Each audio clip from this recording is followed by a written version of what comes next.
আমরা অনেকেই আছি যারা ফেস স্ক্রাব করি যাতে আমাদের ফেসটা ঠিকভাবে ক্লিন হয়, সেজন্য স্ক্রাবিং করি। ট্যান ক্লিয়ার হয় সেজন্য স্ক্রাবিং করি। আমরা অনেকেই আছি যারা বডি স্ক্রাব করি, অন্তত উইকে একবার আমরা স্ক্রাব করি। কিন্তু হেয়ার স্ক্যাল্পও তো অনেক সময় নোংরা হয়ে যায়, বা হেয়ার স্ক্যাল্পটাকে ঠিকভাবে পরিষ্কার না করলে হেয়ারের তুমি যে কোনো কিছু ইউজ করো না কেন সেটা ঠিকভাবে তোমার চুলে কাজ করবে না, তাই তো?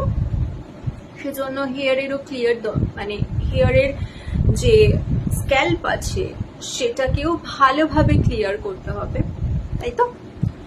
সেজন্য স্ক্যাল্প স্ক্রাবারটা ইউজ করতে পারো। পিলগ্রিমের এই স্ক্যাল্প স্ক্রাবারটা আমি 6 মান্থস মতো ইউজ করেছি, প্রতিদিন না, উইকে একবার। শ্যাম্পু করার আগে স্ক্রাবারটাকে, এই দেখো অ্যাপ্লিকেটার আছে, এই অ্যাপ্লিকেটারটা দিয়ে সুন্দরভাবে এটাকে এরকম ভাবে মানে চুলের গোড়াতে গোড়াতে অ্যাপ্লাই করতে হবে। দেন এটা আমি 10-15 মিনিট রেখে হেয়ার ওয়াশ করে নিই। ভীষণ মাইল্ড একটা প্রোডাক্ট, কোনো টিংলিং কখনো আমার স্ক্যাল্পে হয়নি। তোমরাও ট্রাই করতে পারো। আমি বলতে পারি আমার মনে হয় যে প্রত্যেকের ভালো লাগবে প্রোডাক্টটা। ভীষণ ইউনিক আর ভীষণ ইউজফুল একটা প্রোডাক্ট লিঙ্ক চাইলে লিঙ্ক কমেন্ট করবে। Thank you.